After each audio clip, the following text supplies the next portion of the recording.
Muy bien. Estamos hablando acerca de algunos conceptos básicos en estadística. El primer concepto básico es el concepto de los datos. Mencionaba que los datos es la materia prima de la estadística y pueden ser obtenidos mediante medición o mediante conteo. Aquí ponen un ejemplo. Dice, cuando una enfermera pesa a un paciente o le toma la temperatura, se obtiene una medida que consiste en una cantidad. Aquí ponen un ejemplo, 150 libras o 100 grados Fahrenheit.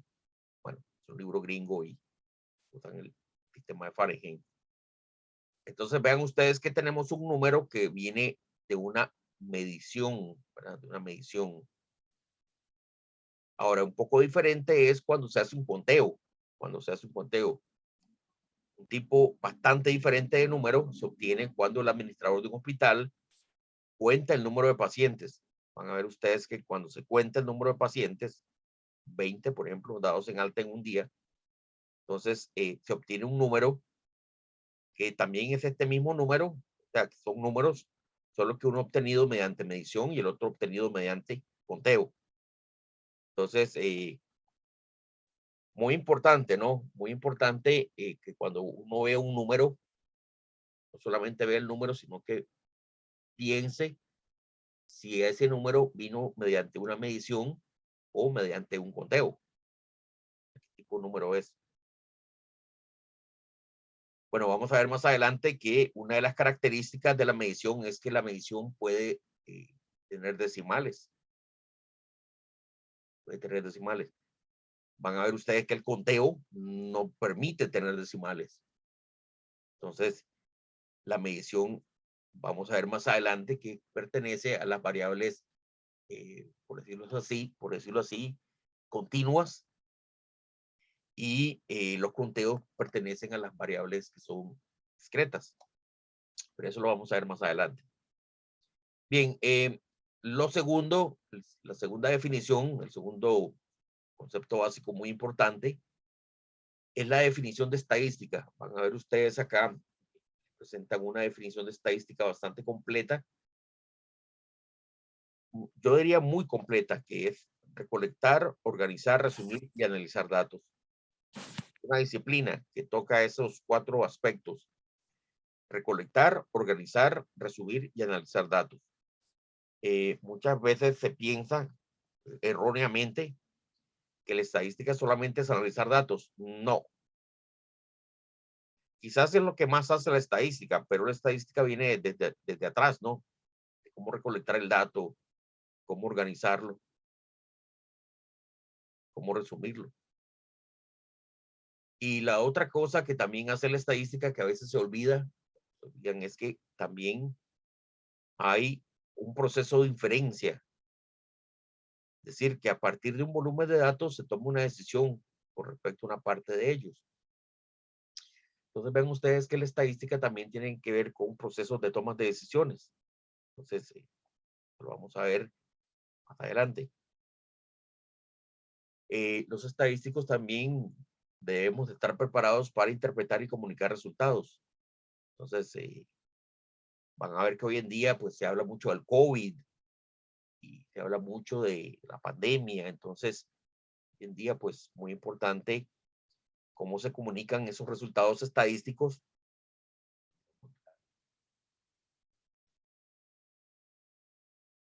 poder tomar decisiones correctamente. Ahí el trabajo del estadístico es muy importante, ¿no? Bien, eh, vamos a hablar de las fuentes de datos. ¿De dónde uno obtiene datos en estadística? A ver ustedes que básicamente uno obtiene datos de cuatro formas diferentes. Apúntense eso. Cuando uno va a obtener datos estadísticos, uno lo obtiene solamente de cuatro formas, nada más. La primera forma, la más común, es los registros rutinarios. Es decir, una organización que tenga un registro de sus actividades, un hospital, un ministerio, un banco, una organización que se encargue de recolectar datos. El INEC, en el caso de Costa Rica, el Ministerio de Salud, en el caso del COVID, el Banco Nacional en el caso de las instituciones. Entonces, las instituciones tienen sus registros, ¿no? Y de esas organizaciones uno puede obtener los registros rutinarios para realizar las estadísticas. Ahora, bueno, la universidad también tiene unos cuantos datos ahí, ¿verdad? Bien, la segunda forma de recolectar datos es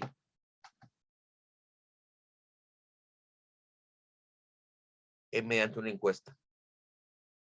Muchas veces, digamos, los datos que están en las organizaciones, los registros rutinarios, son muy escasas, Entonces, por ejemplo, si ustedes quieren saber el nivel de información de la gente con respecto al COVID, eso no está en el Ministerio de Salud. Eso no está en el Ministerio de Salud. Bueno, aquí estaba viendo los datos del COVID, sí, antes de que, mientras ustedes estaban en el receso, yo estaba viendo los datos del COVID. Y aquí hay un montón de datos, mapas y toda la cosa. Pero si usted quiere saber cuánto la gente está informada acerca del COVID, eso usted no lo va a obtener en los registros rutinarios, en esta información. Usted definitivamente va a tener que hacer una encuesta. Entonces, muchas veces vamos a tener que hacer encuestas. ¿Por qué? Porque la información que viene en los registros rutinarios es muy limitada. Un ejemplo muy sencillo. Si ustedes quieren saber qué tan satisfechos están ustedes con respecto a su carrera, la carrera que estudian, eso no lo tiene el registro de la UCR. En el registro de la UCR está su nombre, su carnet, su dirección, cuántos cursos están llevando, alguna otra información, pero saber el nivel de satisfacción que ustedes tienen de la carrera que estudian, para hacer eso yo tendré que hacer una encuesta. Ya el registro rutinario me queda muy limitado. Entonces, la encuesta es la forma, el procedimiento, el método que se utiliza cuando la información de forma rutinaria es muy limitada. De hecho, ahora se está popularizando mucho, ¿verdad? Las encuestas políticas, y van a ver que hoy en día todo el mundo hace encuestas. Bien, la tercera forma de obtener información, la gente que está en microbiología lo conoce muy bien. Tenemos ahí gente de microbiología en el curso, sí. Sí, profe. Sí, Sí, profe. a ver. Dijeron sí, profe. ¿Quién dijo sí, profe? Yo soy. Yo, profe. Derek. Bueno, Derek, ahí, ayúdenos, Derek. La experimentación es una forma de obtener información. Por ejemplo, cuando queremos saber si un medicamento o si un tratamiento tiene efecto. Entonces van a ver ustedes que, de hecho, si ustedes ven la práctica, ustedes recuerdan,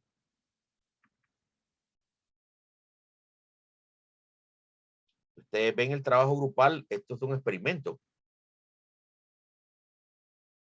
A ver, ¿qué es un experimento?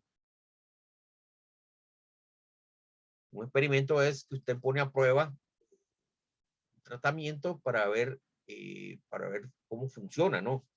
Tenemos acá la psilocibina y usted quiere ver el efecto de la psilocibina. Quiere saber el efecto de la psilocibina. Bueno, por acá dice que genera cambios positivos en las personas. Bueno,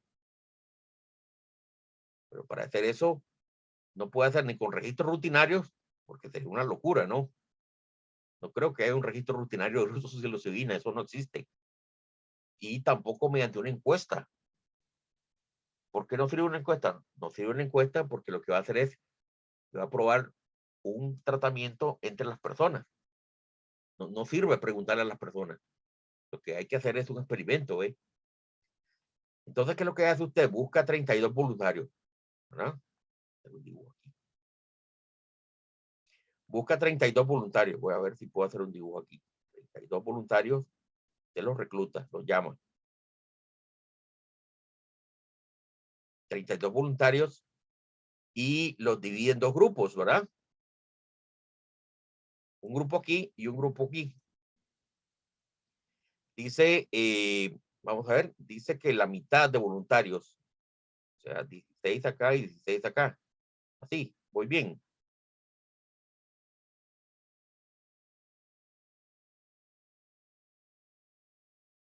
Ahora, a este grupo, ¿qué es lo que hago? Al primer grupo. ¿Qué les doy al primer grupo? Le doy psilocibina, ¿verdad? Los inyecto con psilocibina. ¿Y a este grupo qué hago? ¿Con qué los inyecto? Con Un placebo. un placebo, sí. Bueno, la gente de microbiología sabe lo que es un placebo. Un placebo es una sustancia neutral que se supone que no debería provocar ningún efecto. ¿Ah? Vitamina C, una pastilla de azúcar, de agua. Lo que pasa es que el paciente no lo sabe. Si el paciente no sabe, la persona no sabe que le están inyectando un placebo. La persona no lo sabe. Ahora, en estos 16 personas, ¿qué es lo que pasa? Todos experimentan experiencia mística. Todos. No. ¿Cuántos tienen experiencia mística? 11. Y lo raro es que aquí también hay experiencia mística, ¿verdad? ¿Y son cuántos? 4. Este es el experimento, ¿eh? Se tiene que comparar estadísticamente estos 11 con estos 4. Estadísticamente, ¿verdad? Tiene que probar, tiene que comparar si ese 11 se parece al 4, pero estadísticamente, ¿verdad? Entonces, vean ustedes que esto es posible para saber si la psilocibina tiene un efecto significativo en el cambio positivo en la vida de las personas. Usted tiene que realizar un experimento. Tiene que hacer, no le queda de otra, tiene que realizar un experimento. Eso se llama experimentación. Y la última forma de obtener información es mediante fuentes externas, ¿verdad? Banco Mundial, la OMS, el Ministerio de Salud, las organizaciones nacionales e internacionales que produzcan datos. Entonces, esas son las 4 formas de obtener datos. Bien, luego viene el concepto de bioestadística, que es un concepto, que es una palabra compuesta. La aplicación de la estadística en el área de la biología, ¿no? Por eso es que este curso se llama así, bueno, se llama biociencia, ¿verdad? Más bien estamos utilizando el concepto de biociencia. Yo lo llamaría el curso más bien bioestadística en vez de biociencia, pero bueno, está bien. La bioestadística, pues, es la aplicación de la disciplina sobre un área concreta, ¿no? Sobre la biología. Y la biología, pues, van a ver ustedes que todos ustedes están en un área muy derivada de la biología. Bien. Entonces los digo porque, por ejemplo, existen otros términos, por ejemplo, yo echar ahí lo socioestadística entonces, o por ejemplo, econometría, ¿ve? Entonces hoy en día hay muchas palabras compuestas, biomedicina o geoestadística, por ejemplo. Hoy se está popularizando mucho la geoestadística, entonces, todas esas son aplicaciones, ¿no? Aplicaciones y combinación de áreas.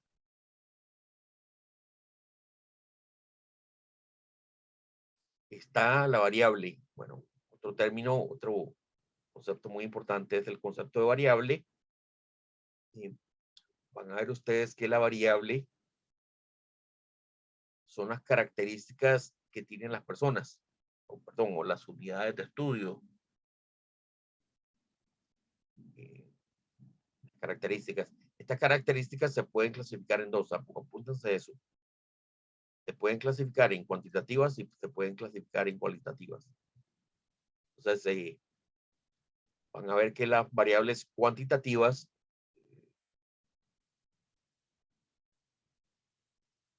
son variables que se hacen sobre las unidades de estudio y que producen un número.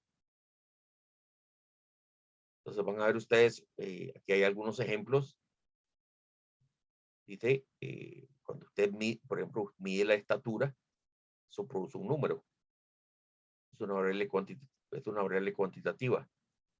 Produce un número. O, por ejemplo, el peso, dice, de los niños en edad preescolar. Eso también le va a producir un número. Entonces, estos son ejemplos de variables cuantitativas. Cuando la característica es que usted está interesado, le produce un número. Ahora, si yo le pregunto a usted el teléfono suyo, ¿produce un número o no?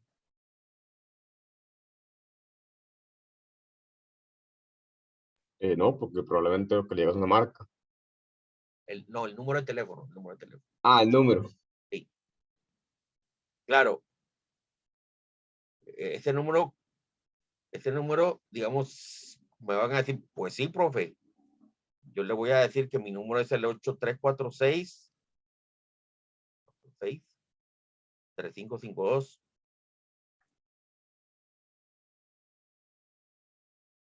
Y yo veo, y todos son números, ¿ves? Profe, eso es un número.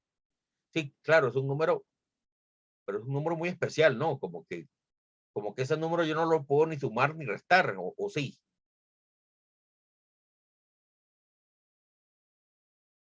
O por ejemplo, si yo le pregunto a la cédula, el número de cédula de ustedes me dan el número de cédula y son puros números. El problema es que ese número pudo haber sido cualquier otra cosa, ¿no? O sea, ese número simplemente es una etiqueta, o sea, como que ese número le faltó algo, ¿no? Lo vamos a ver más adelante. Lo vamos a ver más adelante, que esos números que no sirven, o sea, que no son insumables, ni restables, ni multiplicables, ni dividibles, tienen algunas características. La placa, por ejemplo, de las antiguas placas que eran puros números.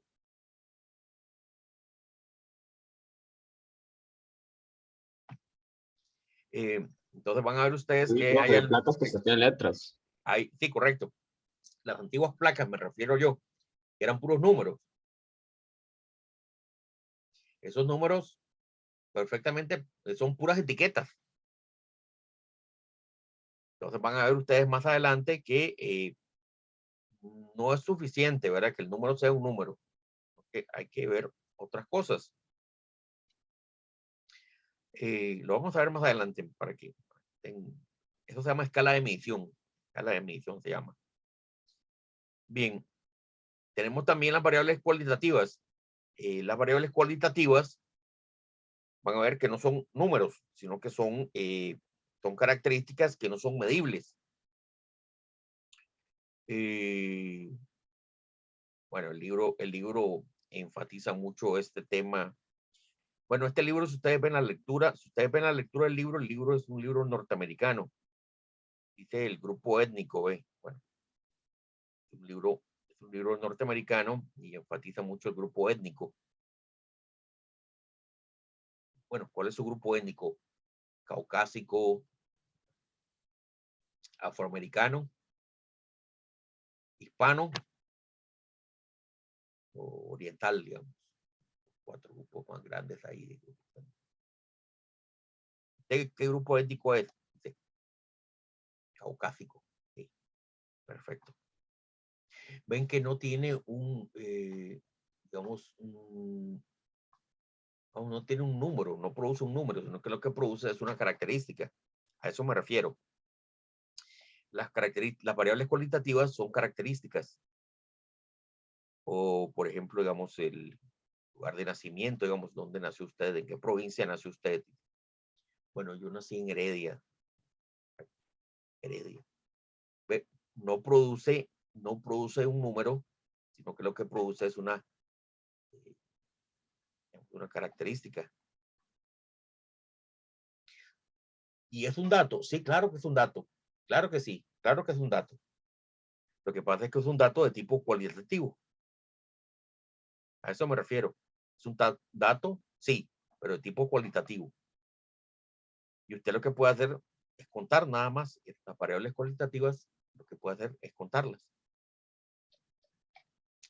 Bien, aquí hay un concepto de variable aleatoria, una variable aleatoria. Las variables aleatorias son las que se observan, digamos,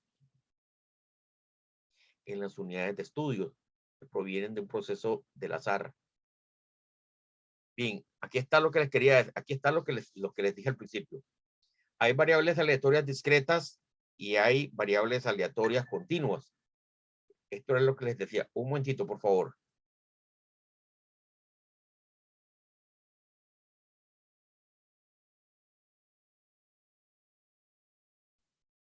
Sí, perdón, es que estaba estornudando. Entonces vamos a ver. Tenemos variables aleatorias discretas y tenemos variables aleatorias continuas. Las variables aleatorias discretas dice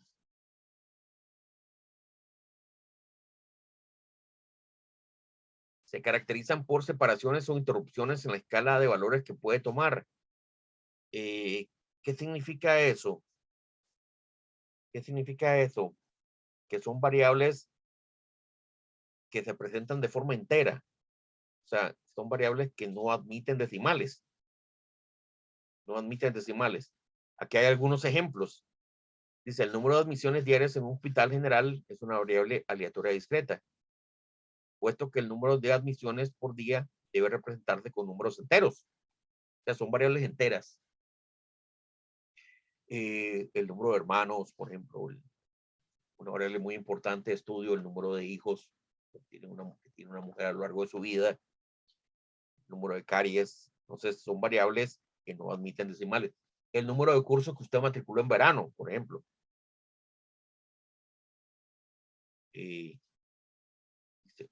Profesor, yo solamente estadística para biociencias, solamente uno. Perfecto. Un curso. Entonces, vean ustedes que esas variables discretas no admiten decimales. Les menciono todo esto porque es muy importante. Cuando uno analiza, cuando uno va a estudiar la estadística, digamos, uno tiene que tener un panorama de cuáles son sus variables. Un panorama completo, cómo es su variable. Si su variable es discreta, si su variable es continua, si su variable es cualitativa o es cuantitativa. Entonces, en un estudio hay un montón de variables. Vean este estudio de la psilocibina.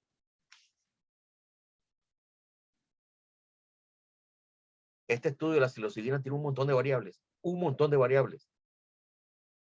En una historia tan pequeña como esta, hay un montón de variables. Entonces, es muy importante tener un panorama completo, cuáles son las variables, cuáles son sus escalas, cuáles son sus características, si son discretas, si son continuas, etcétera. Bien, las variables continuas dice, si pueden generar decimales. Si ustedes ven aquí hay algunos ejemplos de estatura, permite decimales. El peso permite decimales. El diámetro craneano permite decimales. Entonces, si la variable permite decimales, es una variable continua. Claro, muchas veces el instrumento de medición, digamos, no le permite sacar decimales, pero eso no importa a veces. No importa si el instrumento de decimales, el instrumento de medición no le permite obtener decimales. Un ejemplo muy común es la edad, imagínense. A ver, ¿a quién le preguntamos? A Derek. Derek, ¿qué edad tiene usted? 18 años. 18. 18. A ver, ¿la edad es discreta o es continua? Continua, diría yo, porque Es también continua, están los correcto. meses y los días. ¿Cuándo cumple años usted? En septiembre, 19. Septiembre, está como, o sea, más o menos acaba de cumplir año. Bueno, está como a la mitad, más o menos, 18 años y medio, Sí, por ahí. por ahí. 18.5 años, en efecto. Vean ustedes que la edad es una variable continua porque admite decimales, no hay ningún problema con los decimales. El problema fue con el método de medición. ¿Cuál fue el método de medición? La pregunta que yo le hice. ¿Cuántos años tiene usted? Ese es el método de medición. Una pregunta. ¿Cuál fue la respuesta? 18 años. Él me la dio entera. Eso no significa nada. La variable sigue siendo continua. Aunque el método de medición me generó una variable entera. Entonces, a veces los objetos de medición, pues, hay que calibrarlos, ¿ve?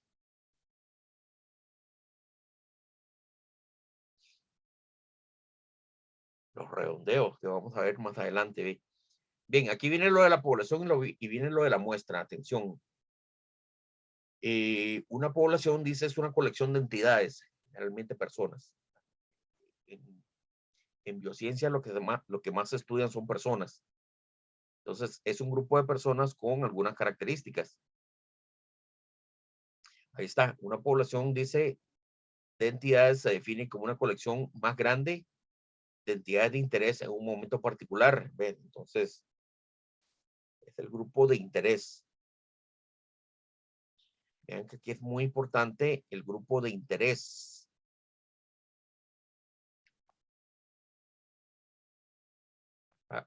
¿Qué es lo que le interesa a usted? Bien. Dice, profesor, me interesa estudiar el COVID. Ah, ok.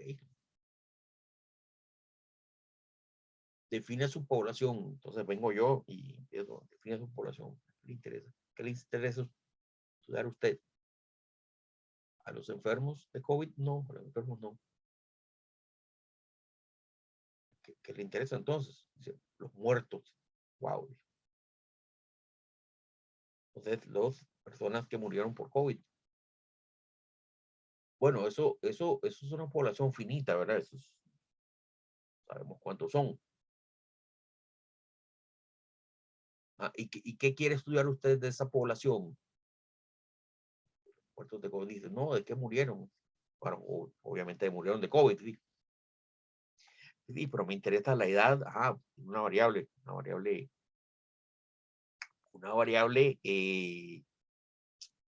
cuantitativa continua.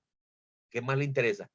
Me interesa el sexo de ellos. Bueno, ok, tiene ahí una variable cualitativa. Y también me interesa, digamos, un poco de dónde eran estas personas. El lugar de residencia, ok. Lugar de residencia es una variable cualitativa. ¿Y qué más le interesa? Y me interesa también, dice, si estas personas tenían, por ejemplo, otras cosas, ¿no? Por ejemplo, hipertensión, o tenían obesidad o tabaquismo. Entonces tiene usted variables cualitativas que son como comorbilidades. Entonces vea usted qué interesante, ¿no? Se va haciendo todo un panorama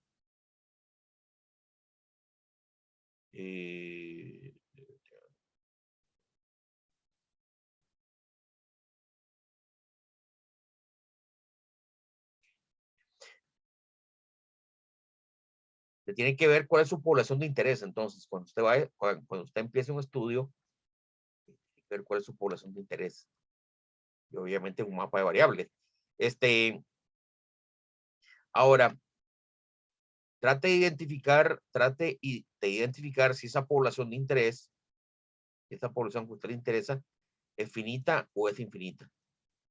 Trate de identificarlo. Bueno, los enfermos de COVID es una población bastante finita, ¿verdad? Sabemos cuántos son. Perdón, los fallecidos por COVID.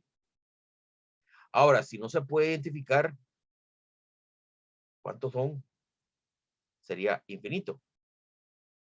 Por ejemplo, usted me dice, bueno, es que a mí me interesa, por ejemplo, me interesa la gente que está infectada de COVID, por ejemplo, el número de personas que pueden estar infectadas, ¿cuántos son? No hay forma de saberlo. Usted puede estar infectado y no lo sabe.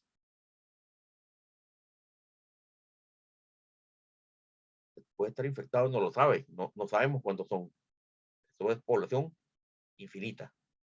Y no hay ningún procedimiento por el cual podamos saber cuántos son. Entonces vayan apuntándose eso. La población, además de saber cuál es su grupo de interés, importante saber si es finito o infinito. Por lo general son poblaciones infinitas, así es que no hay ningún problema con eso. Ahora, la muestra, aquí viene el asunto de la muestra. ¿Cómo se define una muestra?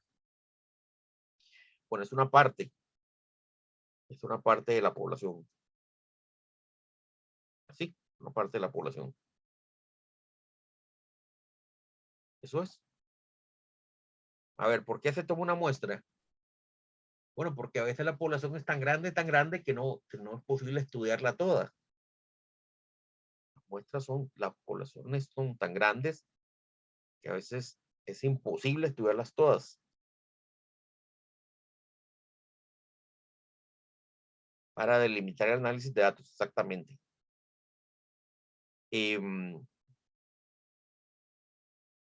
Muchas veces es por cuestiones económicas, lo vamos a ver más adelante también.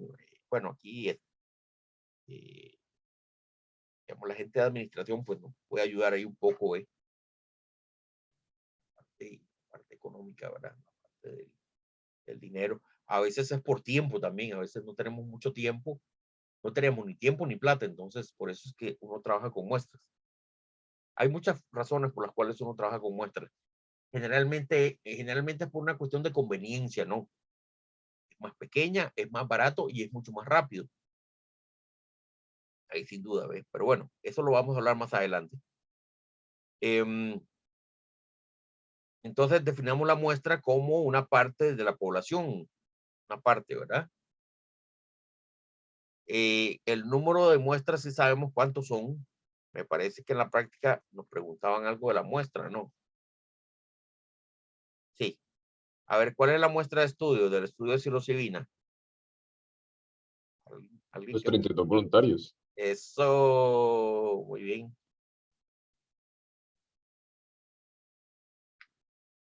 Excelente. Póngase un punto extra ahí, compañero. ¿Ve? ¿A quién voy a estudiar? 32 voluntarios. Claro, aquí habría que preguntarse cuál es la población de interés, ¿verdad? En este estudio de la psilocibina, ¿cuál sería la población de interés? ¿A quién le podría interesar esto de la psilocibina? ¿La población de Costa Rica?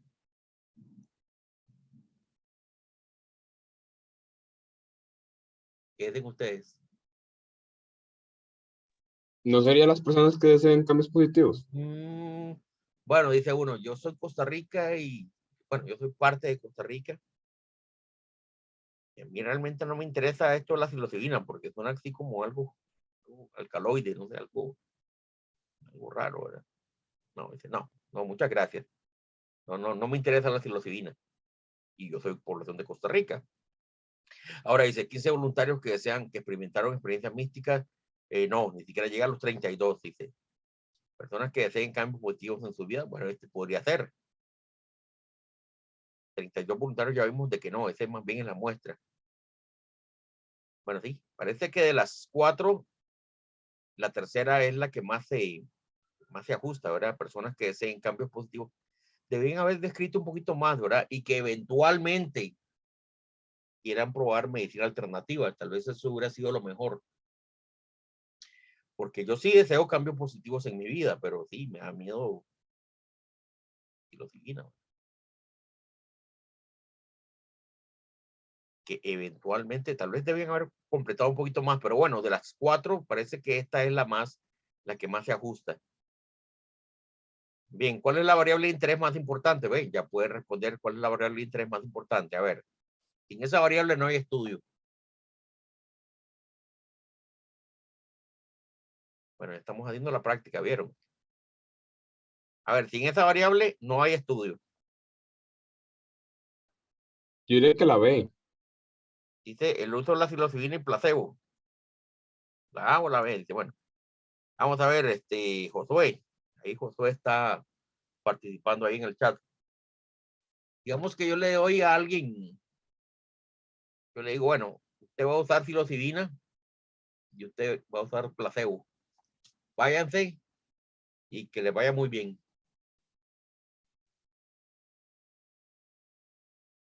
Ahí hay estudios. Yo le inyecto a uno psilocibina y al otro le inyecto placebo y nunca más los vuelvo a ver en la vida. Ahí hay estudios, Josué.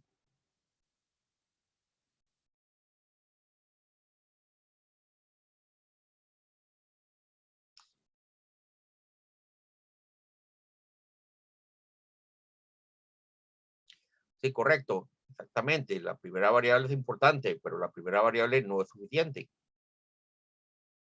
Saber si a alguien le inyectaron psilocibina o le inyectaron placebo es muy importante, pero no es suficiente. ¿Qué es lo que me interesa a mí saber?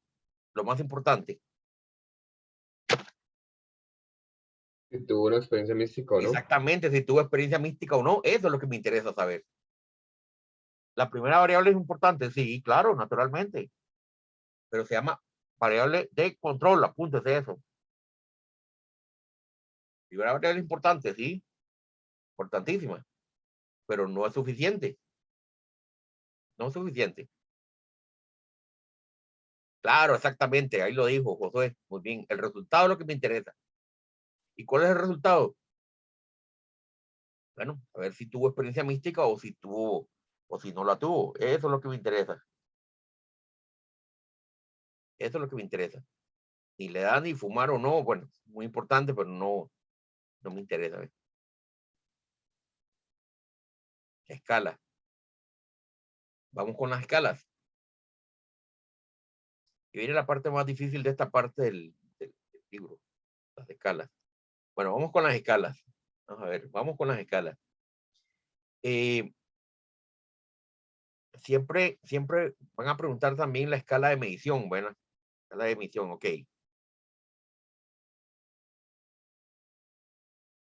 Voy a ver cómo explico esto de la forma más fácil. Vean, tenemos variables, recuerden que tenemos variables cualitativas, ¿verdad? Escribir aquí. Tenemos variables cualitativas, quali,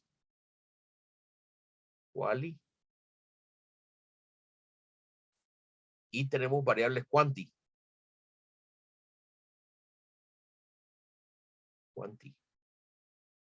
Qué duro escribir en esto, sí, por eso yo prefiero la pizarra. Vamos a ver, aquí está la escala nominal y aquí está la escala ordinal. Ya vamos a hablar de estas dos. Aquí está, en quanti está la intervalo y está la de razón. Ok, vamos a hablar de la primera, la nominal. ¿A qué le pertenece a la nominal? A la quali. Vamos a ver, aquí está. Vean la lectura. La lectura está muy bien. La lectura está muy bien. Entonces, vean, la escala nominal es la escala más baja. Dice, consiste en designar o nombrar las observaciones o clasificarlas en categorías excluyentes. Son las etiquetas, ¿no? Son las etiquetas. Por ejemplo, si usted le pregunta el género a la persona, o tal como se estudia en medicina, en biociencias, le va a decir masculino o femenino. Entonces vea usted que usted no puede establecer un orden. Usted en las categorías que le dan no puede establecer un orden. ¿Qué es más, un masculino o un femenino? Así tal cual. No, porque no puedo establecer un orden. No hay un orden. O por ejemplo, ¿qué es más, una persona enferma o un sano? No, profe, tampoco puede establecer un orden. Entonces, hay variables que en su respuesta, cuando le dan la respuesta, usted no puede establecer un orden. Las variables tienen una escala nominal. Yo le pregunto, bueno, ¿dónde nació usted? Me dice, no, yo nací en Heredia. Y otra persona me dice, yo nací en Cartago. Entonces, si yo hay que ponerlos en orden, ¿a cuál pongo de primero? No, profe, no hay un orden. Sí, exactamente, no hay un orden. La variable es de tipo nominal. Entonces, bueno, tiene bien puesto el nombre, ¿verdad? Nominal. Eso lo clasifica exactamente. Oiga, Josué está hecho un tigre ahí. Muy bien, Josué.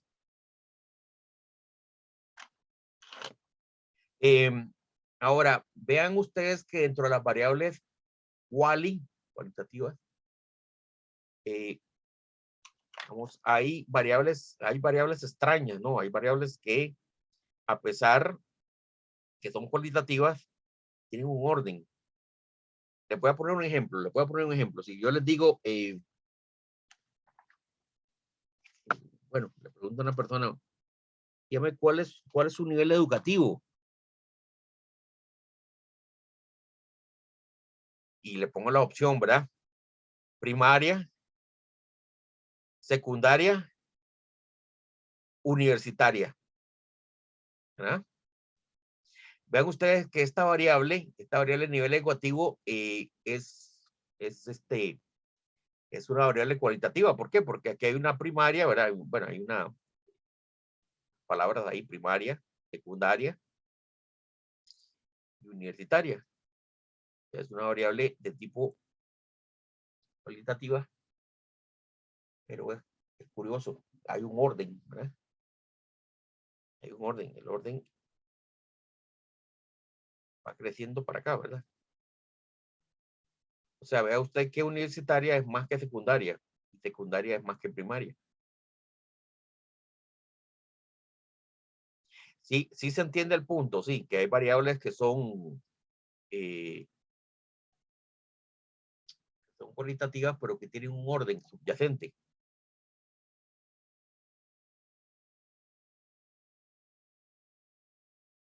Claro, ¿cuánto hay entre primaria y secundaria? El problema de esto es que uno no sabe cuánto hay entre, o sea, no está uniespaciado. Entre primaria y secundaria, ¿cuánto hay? Profe, ¿cuánto qué? ¿Cuántos años o qué? No, ¿cuánto? Profe, no sé.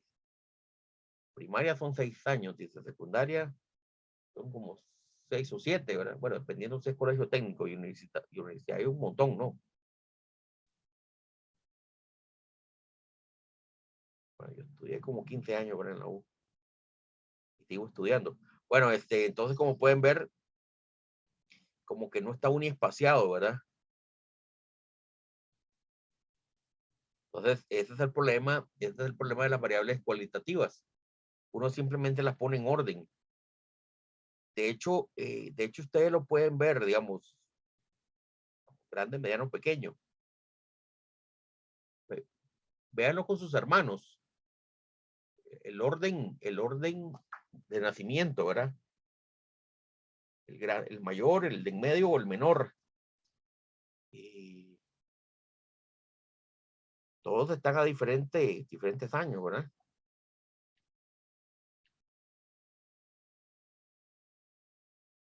Bueno, ese es un problema de la escala ordinal que no está unispaciada. De ahí la necesidad de estudiar las variables que sí puede establecer usted un número. Los números son ideales para establecer diferencias, ¿verdad? Ok, aquí viene lo que les mencionaba. Aquí tenemos las variables que yo les dije que van a ser problemáticas. Hay un grupo de variables numéricas, apunten, porque esto es numérico, estas variables son numéricas, aquí ya estamos en escala numérica o cualitativa o cuantitativa. Hay un conjunto de variables en donde el número que va a aparecer no es exactamente un número. A ver, profe, ¿cómo está eso? Va de nuevo. Hay números que no tienen las características de número. O sea, estadísticamente y filosóficamente, para que un número sea un número, tiene que tener ciertas características. El número una de las primeras características, la más importante, es que el cero tiene que ser absoluto. ¿Qué significa cero absoluto? Que cero es cero, conjunto vacío, ausencia de la variable. A ver, ¿qué pasa con la temperatura? Si usted, digamos, mide la temperatura en grados Celsius, ¿eh? Y se van ahí al verano, ahí donde yo estudié en Finlandia, vamos, la temperatura puede llegar a menos 70, ¿verdad? Y en verano puede llegar a cero, imagínense. Cuando está más caliente llega a cero.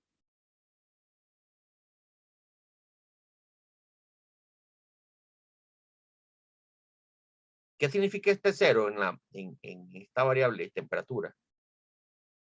Este cero significa que que aquí no hay temperatura, o si hay temperatura.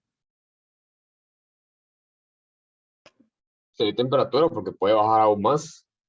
Exactamente. Entonces ve usted que este cero que está aquí, el grado Celsius, en realidad no es un número. No es un número. ¿Por qué? Porque este cero no es absoluto. Esto es un punto de referencia. Cuando es un punto de referencia, hay un problema. No es un número. Es una escala de intervalos. ¿Se entiende eso? Sí.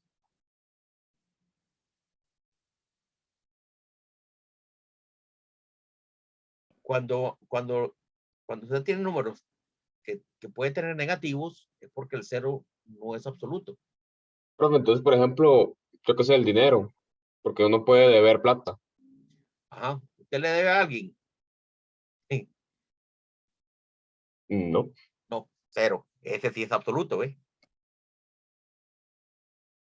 Es arbitrario, profe, exactamente. Ahí lo está diciendo Josué.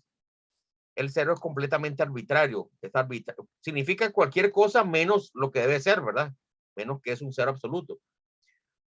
Por ejemplo, yo le pregunto, ¿cuánto dinero le debe usted a sus acreedores? Y usted me dice, cero.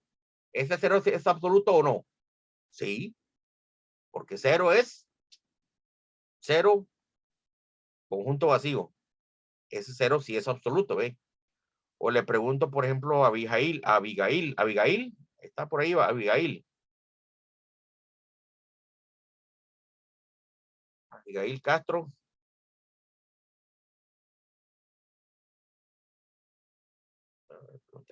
Alexa Membreño. Sí, profe. Alexa Membreño. ¿Sí? ¿Usted cuántos hijos ha tenido a lo largo de su vida? ¿Cero? Cero, ¿ve? Ese cero sí es absoluto, ¿ve? Sí. Ese cero sí es absoluto. Esa es de razón, ¿ve? La otra escala, esa es de razón. Esa es de razón. Cuando el cero sí es cero, cero, cero, nada, absolutamente nada, nada de nada, ese sí es de razón. Pero estamos hablando de variables en donde el cero es problemático. Por ejemplo, yo les digo, a ver, el número de teléfono, ¿alguien tiene el número cero? Si yo marco el número cero, ¿quién me va a responder? Ah, probablemente no me va a responder nadie, ¿no? Entonces, de hecho, en los números de teléfono no pueden haber algunos números, ¿ves? Entonces, esos números de teléfono son problemáticos. ¿Por qué? Porque primero el cero no existe, ¿no? Y lo otro es que no todos los números aparecen. Entonces ve usted que esos números, el número de teléfono también es escala de intervalo. ¿Por qué? Porque el cero no aparece. Y los números son completamente, ¿cómo que dijo Josué? Arbitrarios. Otro ejemplo, vayan apuntándose. Hay un conjunto de variables en donde los números van a ser problemáticos. Otro ejemplo, a ver, ¿en qué año estamos? A ver, ¿en qué año estamos? ¿En qué año? 2022, profe. 2021. Yo pensaba que me iba a decir 2021, sí, en 2022, ve. Vean que esta variable es problemática. 2022. A ver, ¿qué es el cero?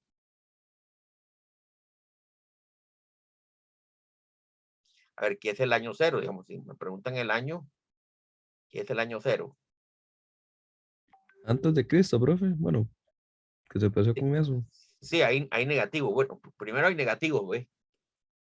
Por ejemplo, el año -100, que es la fundación de Roma, ¿verdad? Esto le ponen así, antes de Cristo. Entonces, el cero, ¿qué es? Bueno, teóricamente sería el nacimiento de Cristo, ¿verdad? Y en el año, estamos en el año 2022, sería después de Cristo, ¿no? O sea, entonces vean ustedes que esta variable del año, este cero que está aquí, no es un cero, no es ausencia de la variable. ¿Qué sería en este caso el cero? Un punto de referencia. punto de referencia, un acontecimiento. Exactamente. Exactamente, es un punto de referencia, un acontecimiento. No es un cero absoluto. De hecho, el cero, pues, tiene que haber existido el año cero, ¿eh? Entonces, vean ustedes qué año, el año tiene una escala, póngale ahí, escala de intervalos. El cero no es un cero, sino que es un punto de referencia, ¿ve? El año pasado, yo estaba dando este curso, ¿verdad? Y le pregunto así, ¿qué año estamos? Y estamos en el año 68. ¿Sí?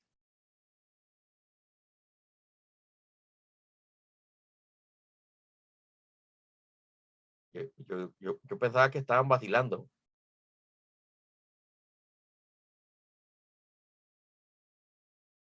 Yo pensaba que me estaban vacilando, ¿no? Y me dice la persona, pero muy serio, ¿verdad? Y me dice la persona, estamos, profesor, en el año 68.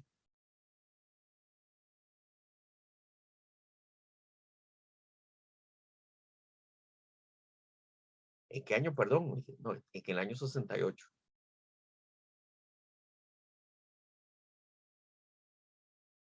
Y claro, el muchacho ahí con acento argentino, ¿verdad?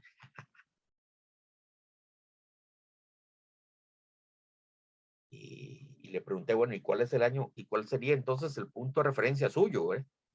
Bueno, uno puede decir que estamos en el año 68, si usted quiere. ¿Verdad? Claro, vamos a ver si alguien le cree. Lo que pasa es que él pertenecía a algo que se llama la iglesia Maradonia, Maradoniana.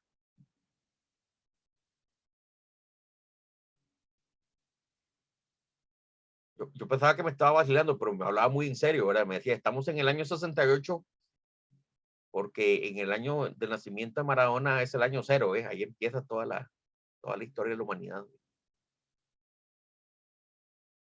Ajá.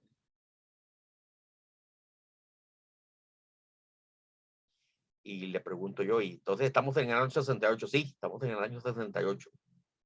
Ya, Maradona tiene 68 años de, bueno, aunque ya murió, sí, me hubiera tenido 68 años, pero muy serio la persona, ¿verdad? Ya le dice, de hecho, ya casi celebramos Navidad, mi. Ajá, ¿y cuándo celebran Navidad ustedes? Cuando cumple años Maradona. Ya. Entonces vean ustedes que ese muchacho tenía el punto de referencia donde le dio la gana, ¿ve? De Maradona.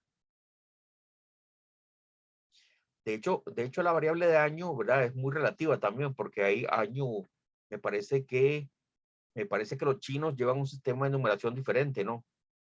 Los chinos, los musulmanes, los judíos, ¿ves? O sea, todos tienen sistemas de numeración diferentes y no significa absolutamente nada, simplemente lo que hay que cambiar es el punto de referencia. A ver, ¿qué otras variables? A ver, ¿qué otras variables se les ocurren a ustedes que no tienen como cero punto de referencia o que significa cualquier otra cosa? Hay un montón, a mí se me ocurren un montón. A ver, busquen variables donde hay negativos.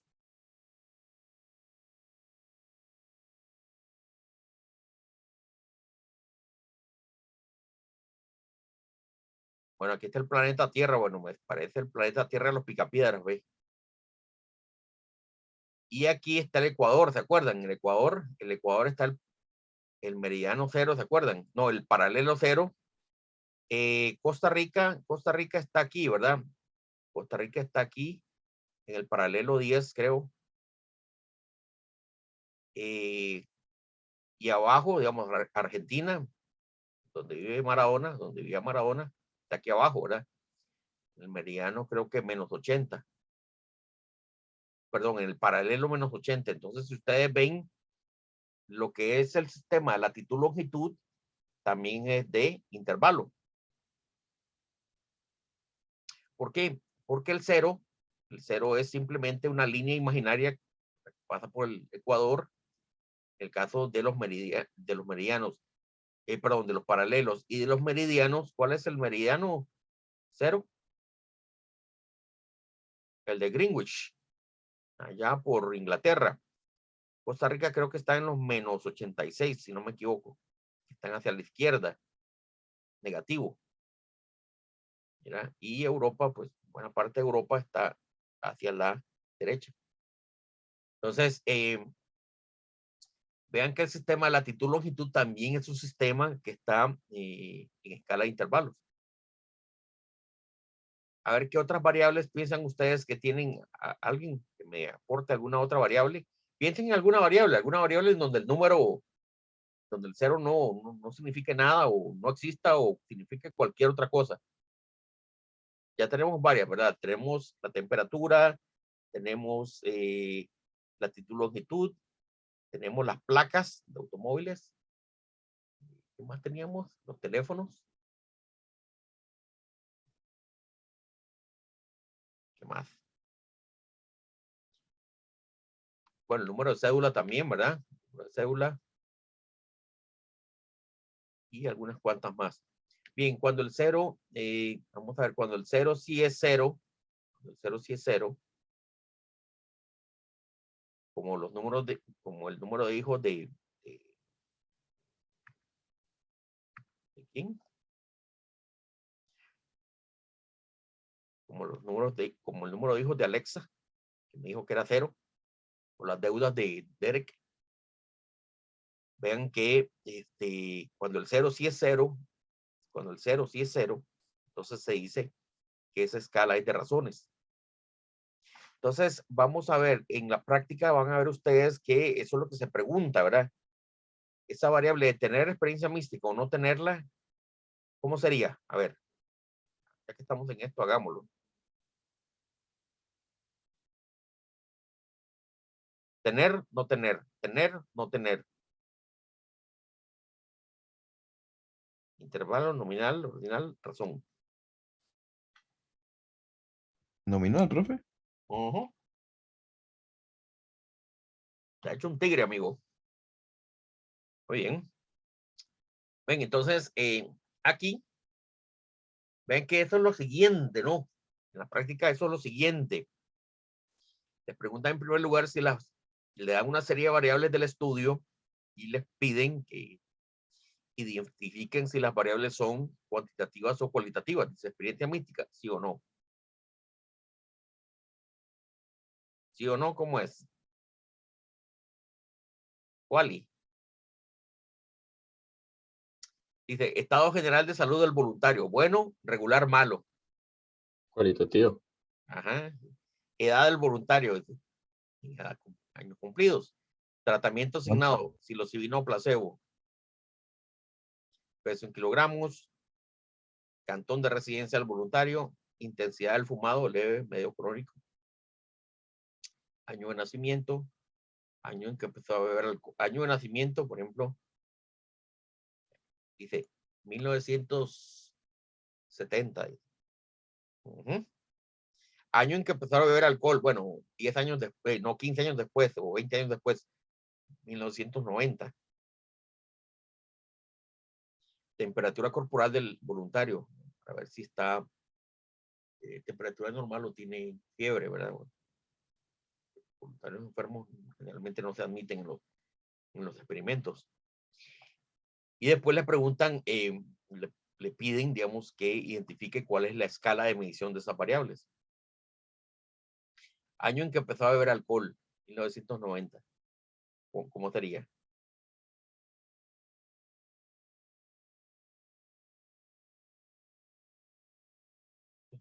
Bueno, por lo que acabamos de aprender, todas las variables de año tienen que ser, ¿de qué tipo? De intervalo. Intervalo, muy bien.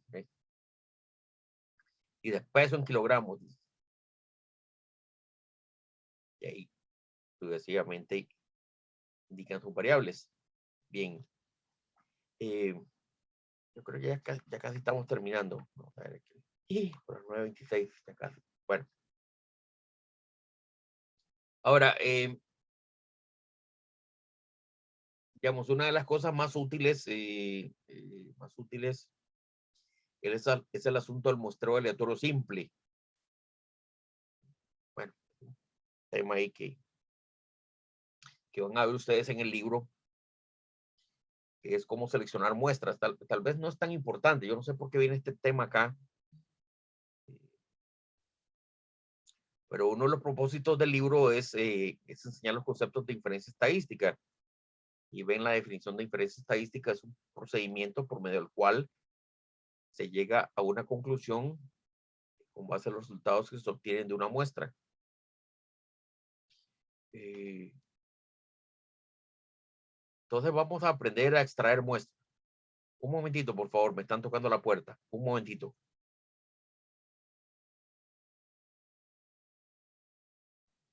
Ahora sí, disculpen que es que estaban tocando la puerta. Vamos a aprender el asunto del muestreo. Vamos a aprender el asunto del muestreo de una forma muy sencilla. Vamos a definir n minúscula como el tamaño de una muestra. Y n mayúscula vamos a definirlo como el tamaño de una población. ¿Verdad? La idea es extraer una población de tamaño n minúscula de una población n mayúscula. Entonces, ¿cómo se hace eso? Bueno, dice uno, aleatorio. Sí, aleatorio. Pero ¿cómo? Entonces, vamos a hacerlo de manera que cada muestra posible de tamaño n, dice acá, tenga la misma probabilidad de ser seleccionada. Entonces, se llama muestra aleatoria simple. La muestra aleatoria simple, de verdad, es la muestra en donde todos tienen la misma probabilidad de ser seleccionada. Ustedes van a ver la lectura que pues, este procedimiento de selección aleatoria es muy importante para garantizarnos una muestra aleatoria y garantizar que el proceso de inferencia esté bien hecho. Para eso, pues, nos presentan los datos de Groenlandia. Groenlandia, pues, es una isla en el norte de Europa.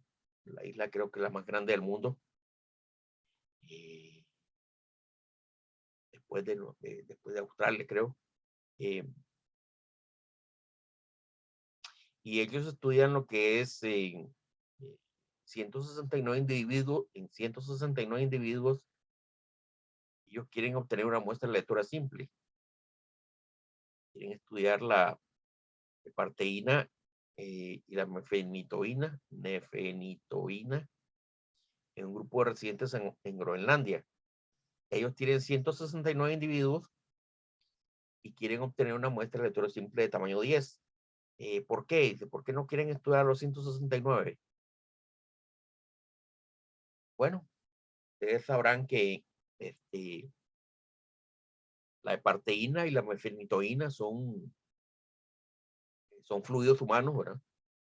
Y la gente de microbiología sabe lo costoso y lo complicado y lo caro que son los reactivos, ¿no? Derek, ¿ya llegó a esos cursos? Sí. No, profe.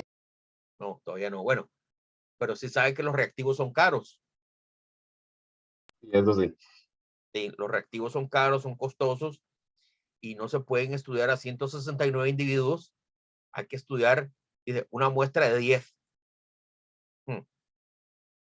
Ok, una muestra de 10, perfecto. me dan el listado, ¿verdad? Me dan el listado de las personas, 169 individuos. Generalmente me van a dar un listado, ¿eh? 169 personas y me dicen, escoja 10. Ajá, escojo 10.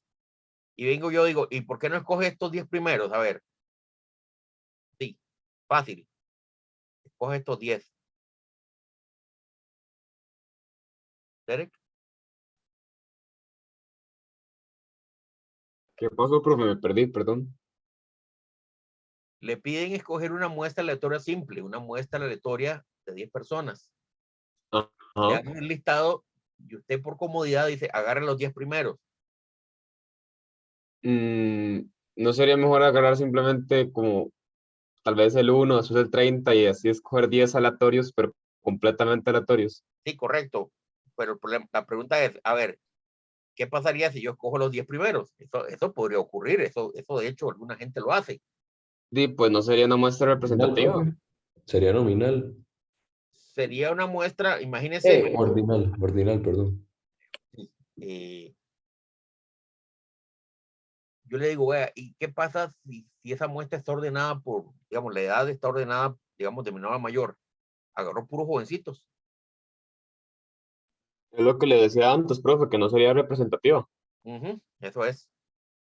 Entonces viene usted y dice, ok, entonces agarremos así. De Tim, Marín, de Do, Pingüey, así.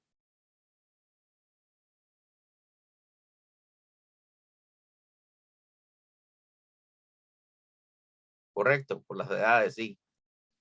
Entonces, eso de Tim Marín, de Opingüe, como que tampoco, era como que no agarré los que estaban abajo, agarré los que yo tenía a la vista, ¿no?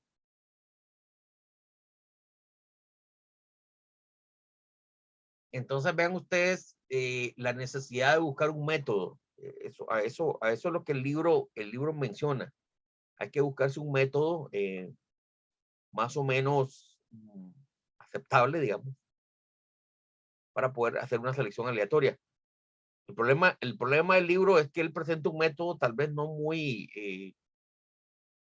digamos, ¿cómo diríamos? No muy moderno, digamos. Es un método que funciona muy bien porque viene con hay una tabla de números, aleatorios, ¿verdad? Y hay que quitar, dice, aquí quitar la vista y se toca con la punta de un lápiz. Esto es terrible, ¿no? Entonces yo les voy a enseñar a usted, el libro menciona la solución, para escoger números aleatorios con una tabla de números aleatorios, pero el método que presenta el libro es un método bastante rudimentario. Les voy a enseñar un método más moderno, vean. Saquen el Excel. Ya cerré el Excel. Sáquenme el Excel. Sáquenme el Excel. ¿Dónde está el Excel? Excel. Aquí está, Excel.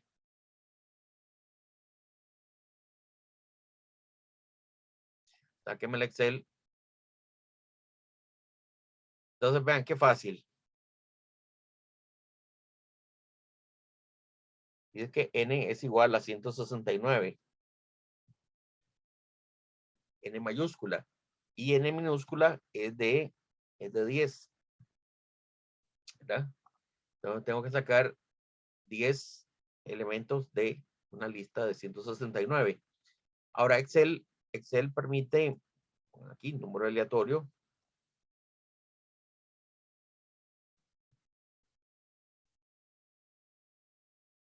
Excel tiene una herramienta muy útil, muy útil. Para mí es muy útil, ¿verdad?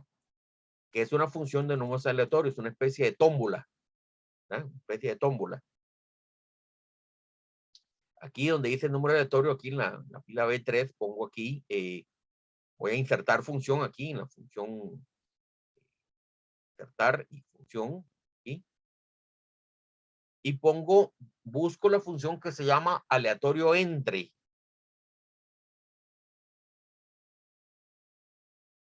Busco la función que se llame aleatorio entre. Aleatorio entre, le voy a aceptar. Y voy a poner aleatorio entre 1 y 169.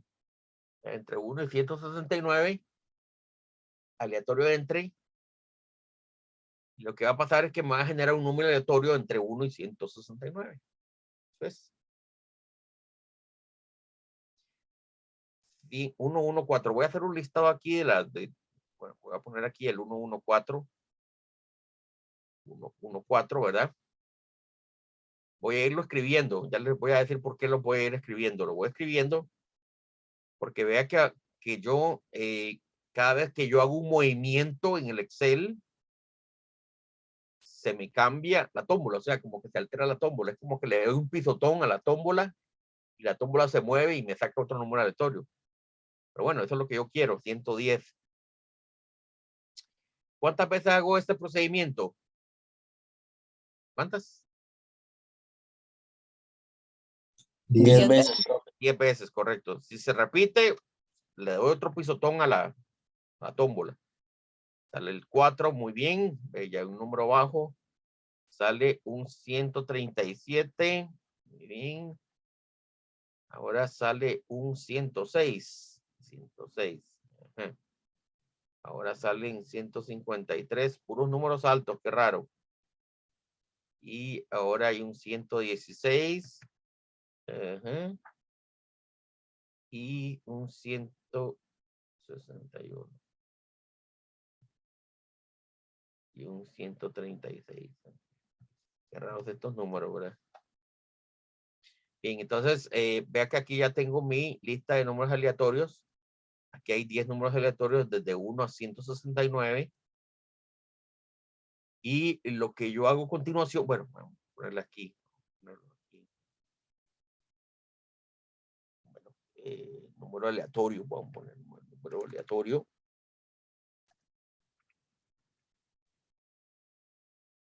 No era ese símbolo, era números aleatorios.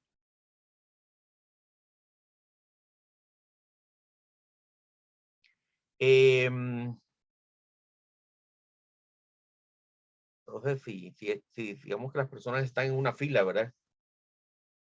Y yo llamo al 114 para que pase de primero, ¿qué creen que me dirá el que está de cuarto?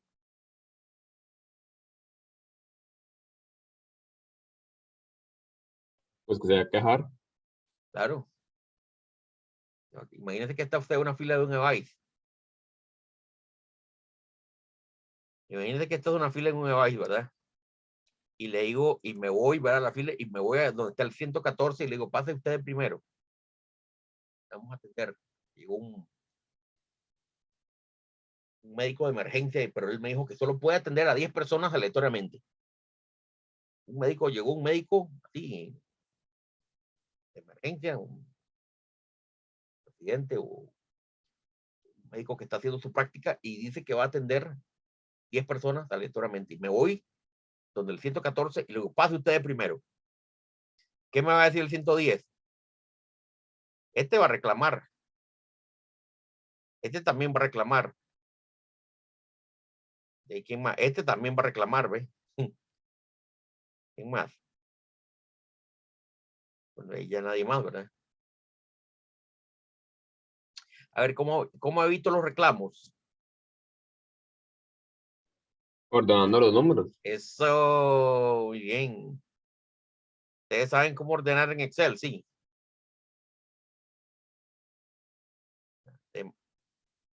Marca, ¿verdad? Así, marca.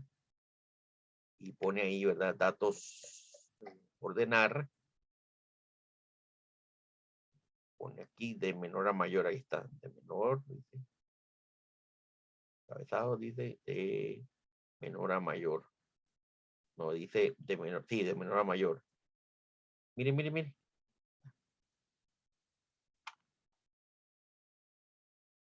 406, aquí ya no hay reclamo, ve. Aquí ya no hay reclamo. Vean, muchas veces cuando uno ordena números aleatorios, tiene que tener cuidado, sí, si es una lista de espera. Porque si es una lista de espera, usted se va a ver en problemas, ¿no? En serios problemas. ¿Por qué? Porque en listas de esperas hay que respetar el orden. Profe, y si no salen, no, es que no van a salir aleatoriamente en orden, no hay forma. Primero usted los calcula aleatoriamente y después los ordena. Entonces, ya tengo la respuesta, ¿ve? Esta sería la respuesta. Esta es la lista de personas. Váyase, tráigame al 4, tráigame el 106, pero en ese orden. Bueno, eso es un poco, digamos, este ejercicio que estaba acá en el libro de seleccionar números aleatorios. Que conste, repito, el libro pues menciona un método un poco rudimentario. Vea, tan rudimentario que dice que hay que agarrar la página, hay que tocarla con la punta de un lápiz. Por favor, ¿verdad?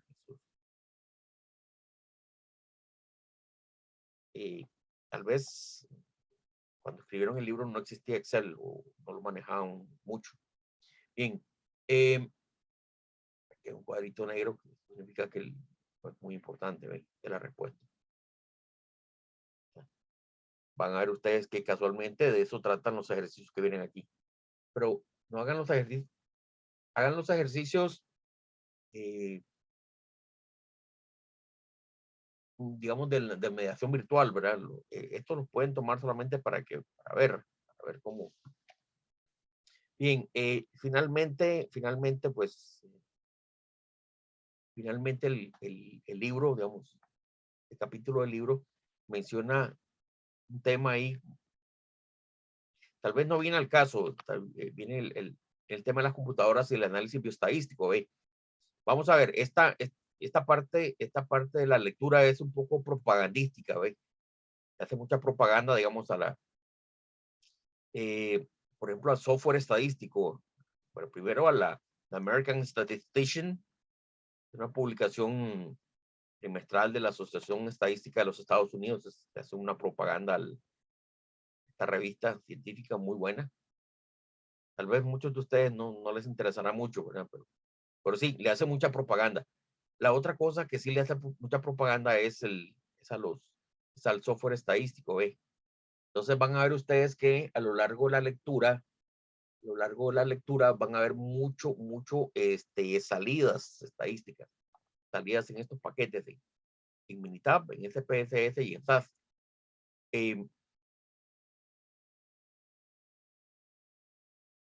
Nosotros vamos a trabajar con Excel. Nosotros vamos a trabajar con Excel por una razón muy sencilla, una razón muy comprensible. Minitab, SPSS y SAS es muy caro, son carísimos, carísimos, sí. Están carísimos. Y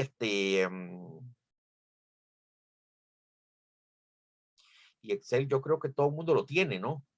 Excel todo el mundo lo tiene de alguna forma en la computadora. Poco más, poco menos, pero yo creo que todo el mundo tiene Excel o LibreOffice, creo. Entonces, yo recomendando yo que se haga un libro de eso, estadística o estadística para biociencias utilizando Excel. Yo creo que hay algunos libros ya. O LibreOffice. Tenerlo, ¿ve? Entonces, esta parte de la lectura es un poco eso, ¿ve? La eterna discusión de qué paquete estadístico vamos a utilizar. Entonces, la respuesta a mí es muy sencilla. Utilicemos lo que todo el mundo tiene, ¿verdad? Que es el Excel. El curso estadística no tiene que ver casi nada con paquete estadístico, ¿no? Usted resuelve los problemas como usted los puede resolver. Yo les enseño algunas herramientas, algunos trucos, después los adaptará. Muy bien. Luego viene el resumen, ¿no? Viene el resumen, resumido, lo que es el capítulo. Y vienen unas preguntas para ustedes, unas preguntas de reflexión. ¿Qué significa estadística descriptiva? ¿Qué significa estadística inferencial? Entonces, esto es para ustedes, ¿no? Esto son preguntas para ustedes. Bien, bueno, ya son casi las 10. Del próximo jueves, entonces, por favor, vayan a hacer la lectura de esto. Volvamos al sitio. Bueno, aquí está. Dice, seleccione una muestra de 20 pacientes de una lista de espera de 300, no, de 800. hacen el mismo ejercicio y aquí apuntan la respuesta, ¿verdad? Que apuntan la respuesta, ¿verdad? Aquí vean ustedes que pueden pegar aquí la respuesta 20, 80, bueno. Dice, selecciona muestra de 20, dice, de una lista de espera 800, administrada por el país local para ser atendidos por un especialista visitante extranjero. Recuerde que en las listas de espera se respeta el orden de llegada. Cuando completen, bueno, ustedes vean que mientras, bueno, voy a hacerle así, vean, voy a salirme. Voy a ponerle aquí terminar intento, vean. Digamos que, no, esto lo voy a hacer mañana, entonces ustedes denle aquí terminar intento. Cuando usted le dice terminar intento, como que se grabó, ¿verdad? No, se grabó. Ustedes vuelven otra vez a sus clases, a lo que sea, apagan la computadora, ¿verdad? Se van ahí a cantar, a almorzar o a desayunar o a cenar. Y el día de mañana que ustedes vengan, ¿verdad? Pueden continuar, vean, ustedes vamos a continuar. Dice, trabajo grupal 1. Le doy aquí. Ya llevo 2 intentos, no importa. Tienen todos los intentos posibles, vea. Continuar con la priorización anterior, ¿ve? Y aquí continúo, ¿ve? Bueno, no he hecho esta, ¿ve? ¿Cuál era esta? 32 voluntarios.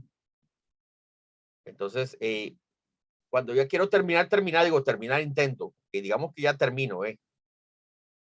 Digamos que ya termino. Ya voy a terminar.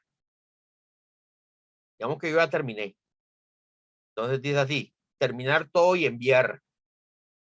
Pero esto es ya cuando ustedes hayan completado absolutamente todo. Dice, una vez que envíe examen no podrá cambiar sus respuestas. Todo y enviar. A ver.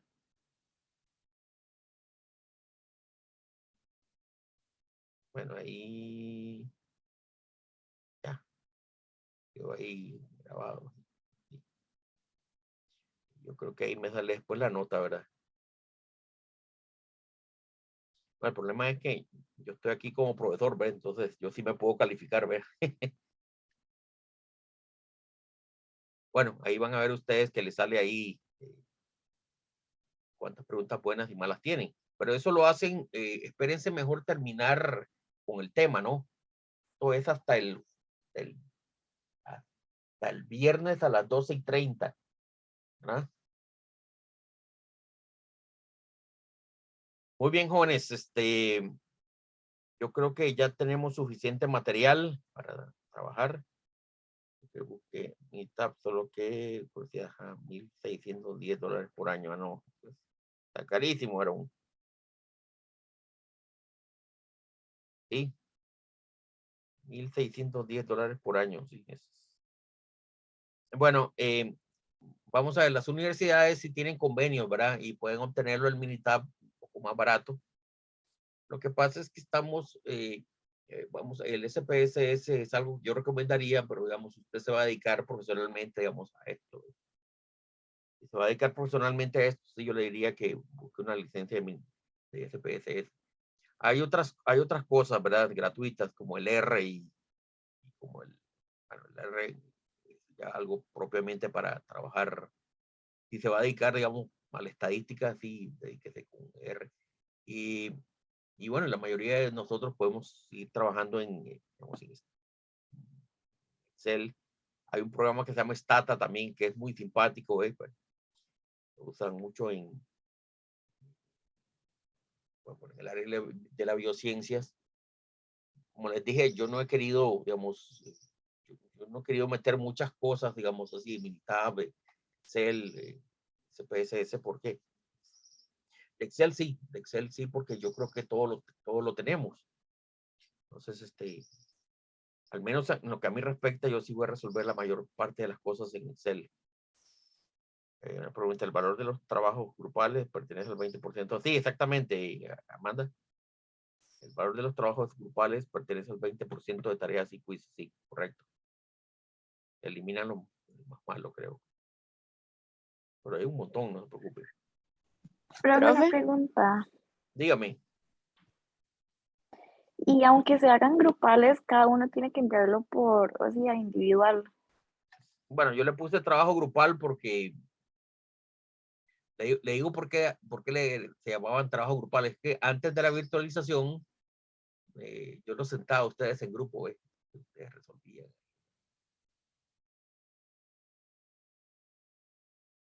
Pero cada uno sí mandaba su respuesta, ¿ves? Bueno, cada uno me entregaba ahí una hoja. Yo venía, recogía y revisaba, ¿ves? Ahora ya no se puede, entonces por eso es que ahora hay un cuestionario, hay un formulario que ustedes van a llenar, ¿ves? En realidad el trabajo grupal es también, es grupal en el sentido de que usted puede, por ejemplo, hablar con algún compañero o preguntarle a algún compañero, mira, ¿por qué no hacemos el trabajo en grupos? Yo veía mucho eso, digamos, ustedes se conocen, me parece. Entonces yo aprovechaba eso de que ustedes se conocen. Pero bueno, ahora en virtualización es un poquito más complicado. Por eso se llamaba trabajo grupal, porque lo hacían en grupo, ¿ves? Se sentaban y se iban por ahí al parqueo, iban ahí a la soda a trabajar juntos, ¿ves? Trabajaban y me entregaban eso, qué sé yo, un par de horas después. Porque lo hacían en grupo, ¿ves? Pero ahora con la virtualización, pues va. Pueden utilizar el WhatsApp para interactuar entre ustedes. Ahí está el WhatsApp, ahí está el listado de los compañeros. Aprovechenlo. Muy bien, ¿alguna otra pregunta? ¿Dudas? ¿Un tormento? Bueno, entonces, vamos a ver, después de esto, después de que relean este capítulo, entonces vean el video cómo diseñar un cuestionario para que vean cómo se diseña un cuestionario y cómo se realiza una encuesta. Son videos bastante simpáticos, muy buenos, digo yo.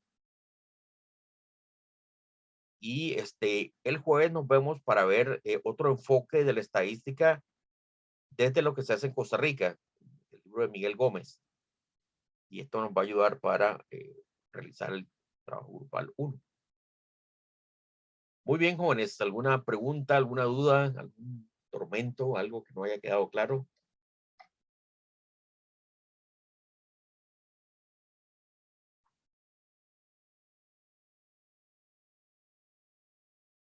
Este video lo voy a poner unos minutos que se procese y se suba. Deme tiempo que se procese. Estamos entonces.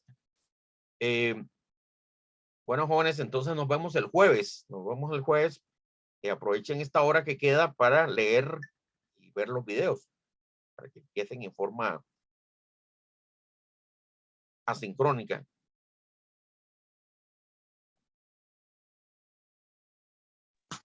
Está bien, profe, muchas gracias. Muchas Bueno, gracias, profe. saludos, Muchas saludos. gracias, Muchas profe. gracias, Gracias, profe. profe. Hasta luego. Bueno, saludos. Nos vemos, ya les subo el Gracias, video. profe. Yo les Gracias, aviso, profe. Gracias. yo les aviso por el WhatsApp cuando suba el video. A mí me gusta avisar así. Bueno, ya se fue la mayoría, sí. Salieron corriendo, sí. Bueno, sí. Profe, una pregunta. Dígame. Los formatos que vamos a usar para encuestas y todo eso es igual, documentos de estos de Google Docs y así. Es que digamos, yo ya llevé cursos de administración y otras cosas, entonces por la otra carrera en la que me gradué, entonces sí, estos son los que uso más que todo. No sé si habrá que cambiar algo. No, son los mismos, sí. Generalmente son Ok, los mismos, sí. perfecto, Eso gracias, es muy profe. estandarizado, sí. Ok, perfecto. Muy bien. Bueno, saludos.